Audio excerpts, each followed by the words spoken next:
taxa de inflação, o IPCA, sempre são altos, tá? Então, ok, agora está em 13%. Não vai ficar 13% para sempre, a taxa Selic. Mas, historicamente, na casa de 6%, 7%, 8%, a gente pode imaginar. Outro dia eu fiz um estudo, a Selic em 10 anos, se a gente puxar 10 anos para trás, em média é algo em torno de 8%. Tá? Então, é alto. Né? Se a gente comparar com outros mercados, por exemplo, taxa de juros norte-americana não passa de 2% na Sim. média, normalmente. Tá? Então, o Brasil, ele é sim o país do pós-fixado. Quando a gente tem alguma surpresa, algo de errado sai no país, na economia, o que acontece com a inflação? Dispara. Sim. Então, vai acontecer de novo. Já aconteceu no passado e vai continuar acontecendo. O Brasil, ele é o país do pós-fixado. Pós-fixado aqui a gente fala em Selic alta, em IPCA alto. Então, eu acho que sempre os fundos imobiliários de papéis vão ser boas alternativas, porque eles são atrelados, os principais contratos ali desses fundos imobiliários têm uma indexação ou à taxa Selic, ao CDI, ou ao IPCA, que é a inflação. Então, se a gente tem um momento agora, como você falou, uma certa deflação, muita gente fugindo de fundos imobiliários de papéis, é o melhor momento para comprar, porque eles vão ficando mais baratos. É muito difícil achar fundo imobiliário de papel barato. Quando acontece, é hora de aproveitar. Aí que vem a pergunta, que a gente gosta de fazer, né, Carol? Cite alguns fundos imobiliários de papel que você gosta, né? E claro, o ideal é que seja barato aqui para os nossos seguidores. E quando você vê aqui a entrevista com o Ricardo, né? Lembrando que a cotação do fundo imobiliário é todo dia, pode ser que mudou. Então, sempre dá uma estudada, a gente sempre ensina vocês, né? Mas a pergunta, Ricardo, é: quais fundos imobiliários, na sua opinião, de papel que estão atrativos agora? Os fundos imobiliários, como você bem disse, tem cotação diária na Bolsa de Valores, vai mudando, embora seja uma classe de ativos um pouco mais estável do que as ações. Por isso que eu até costumo dizer que é uma boa porta de entrada para a Bolsa de Valores para renda variável. Porque os fundos imobiliários são um pouco mais resilientes, né? Eles não têm tanto sobe e desce.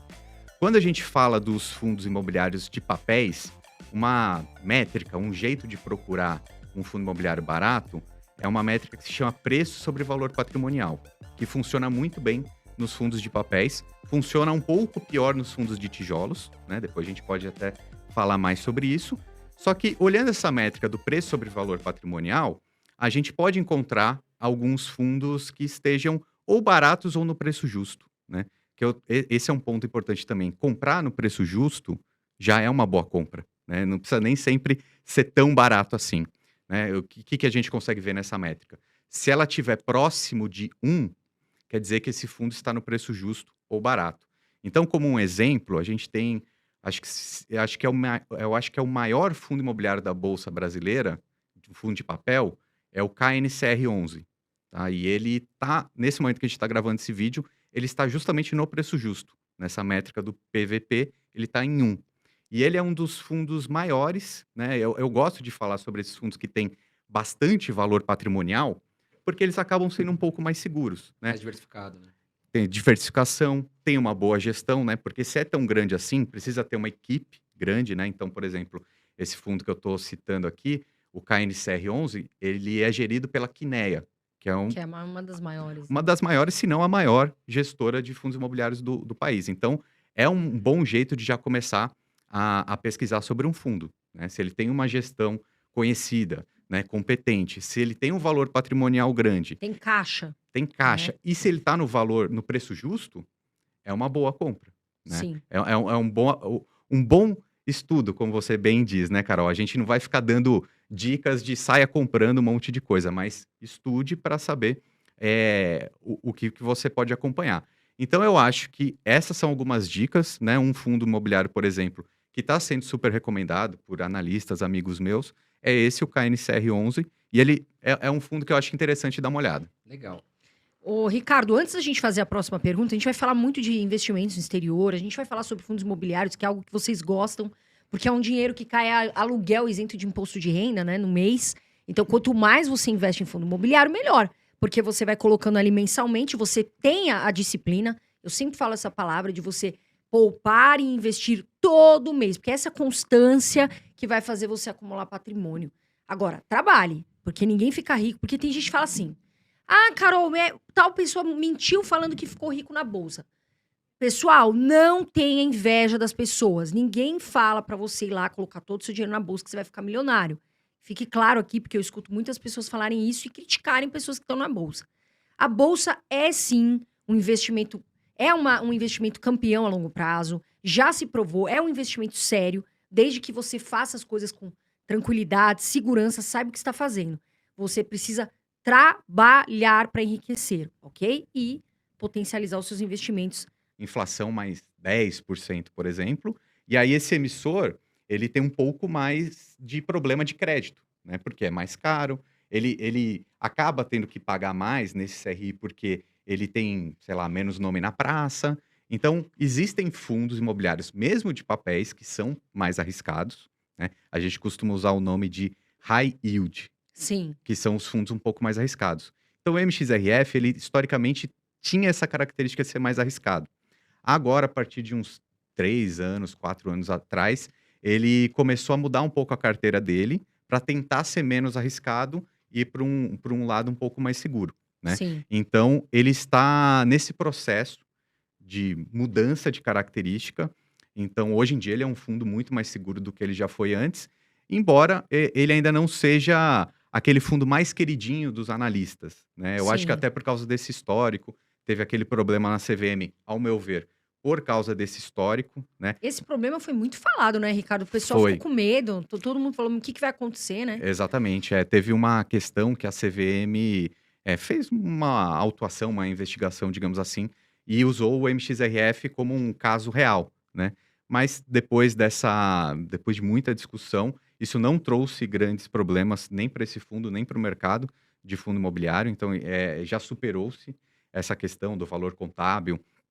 Enfim, mas o MXRF ele ainda carrega um pouco desse histórico negativo, não é o mais recomendado pelos analistas, mas eu acho que é um fundo de entrada tranquilo. Hoje em Qua dia ele é mais seguro do que ele já foi. Quais fundos imobiliários, se você pudesse falar assim: "Carol, eu gosto", você, não é É, recomendação. sim, 3 fundos de papel que você fala: "Olha, vale a pena um estudo". tá. Eu acho que os fundos imobiliários interessantes, eu acho que um primeiro filtro é começar por esses que têm um alto valor patrimonial, porque ele já tem essa diversificação, essa segurança lá dentro. Então, o KNCR11, por exemplo, é um fundo muito seguro, de uma grande gestora, e os contratos dele não são de high yield, eles são high grade, ou seja, com a melhor classificação de risco, classificação de crédito. Então, acho que é um fundo bastante interessante de olhar. Ele segue muito a taxa Selic. Então, em momentos de taxa Selic alta, ele vai pagar mais. Quando a taxa Selic cair, porque o mercado é cíclico, em algum momento a taxa Selic vai cair. Não sei se vai demorar 1 ano, 2 ou 10, mas o mercado é cíclico. A taxa Selic vai cair. O KNCR vai pagar um pouco menos. Então, não quer dizer que o investidor tenha que vendê-lo, né? Ele precisa entender quais são as características desse fundo. Ok, ele pode decidir se mantém, se compra mais ou não. Só que ele precisa entender o que está A passando por estratégia. ele. E ele é um dos poucos fundos da Bolsa Brasileira que tem quase mais de 90% dos seus contratos indexados ao CDI.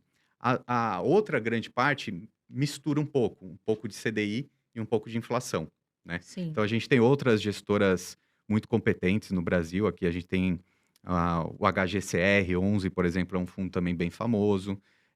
A RBR é uma gestora de fundos imobiliários não tão conhecida assim, mas muito competente.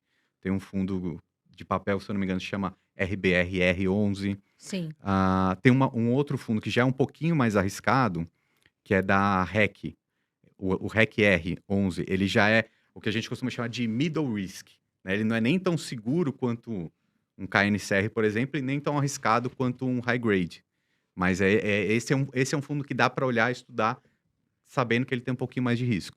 Agora, Ricardo, como é que um investidor iniciante, ele consegue identificar aqueles fundos imobiliários de papel que tem mais risco ou menos risco de uma forma mais simples, digamos assim? Existe isso?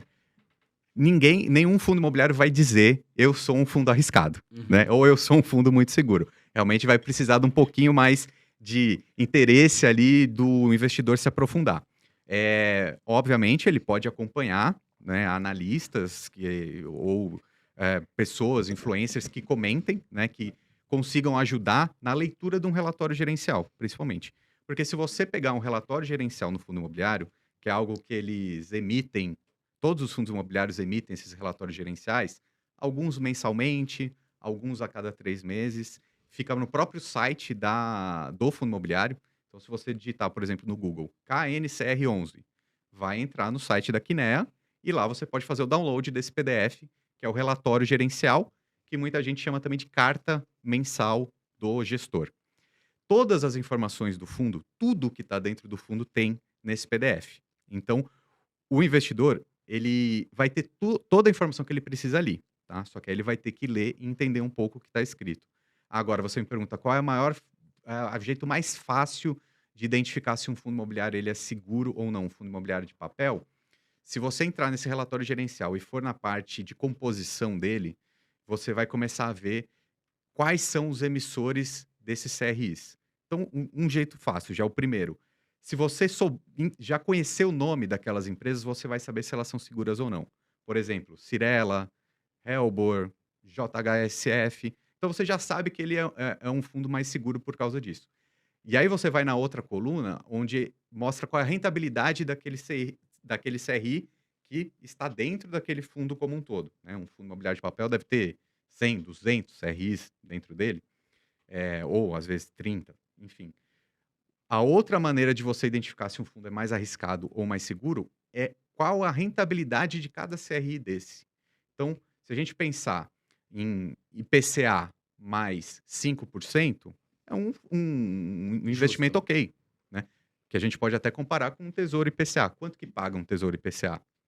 Inflação mais Uma 5? taxa pré-fixada. Ok. Agora, você vai entrar num fundo imobiliário, num relatório gerencial de um fundo de papel, e tem lá IPCA mais 16%, Aí tá IPCA estranho. mais 12%. Ele é mais arriscado. Quer dizer que é ruim? Quer dizer que essa empresa vai quebrar? Não necessariamente. Mas, pô, por que que a empresa tá tomando um capital tão alto? Ela tem algum risco, né? Ou porque ela não consegue crédito tão fácil, ou ela teve que se comprometer com juros tão alto pra Uhum. conseguir esse crédito e para não tem almoço grátis, né, Não tem Ricardo? almoço grátis. E talvez, num cenário muito negativo, isso acontece, né? Alguns CRIs darem algum calote. Sim. Fala pessoal, passando para convidar vocês aí a estar se inscrevendo no canal e deixando um like aí, tá, para você estar participando do crescimento do canal e desse projeto aí.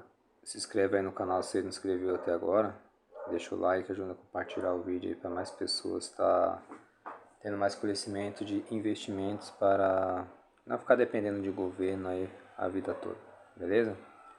Até a próxima.